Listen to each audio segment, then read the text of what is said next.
Նոր շարժում է ձևավորվել Սամվել Կարապետյանի նախաձեռնությամբ, լսել եք այդ շարժման մասին, ինչ կարծիք ունեք եւ հնարավոր է միանաք այդ շարժումը։ Չեմ լսել,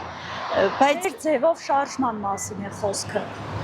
Ես այդ մասին չեմ լսել, ասում եմ, բայց որ Սամվել Կարապետյանին ձերբակալելն դա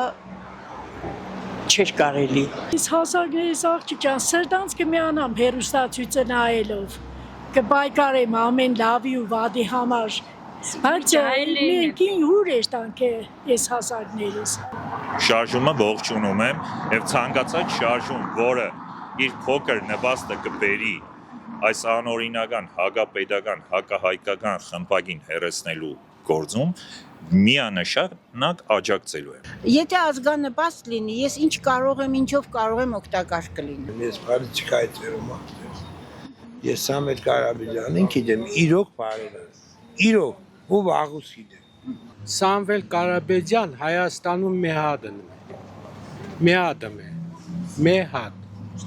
Իսկ մեծ ագով կարուն չի կա, հայությունը պտի ոտի ելնի, ընդեմ Փաշինյանի, բայց հայությունը քնած է։ Եթե ծրագրերը համապատասխան է, գիտենանք, Նիկոլի օրը չընկնենք։ Այդ շարժումն այլևս ինչքան հասկացա դարձել է քաղաքական կուսակցություն մեր ձևով, հա ինքը իր ձևով, մենք էլ մեր ձևով, ինչ է պատահել։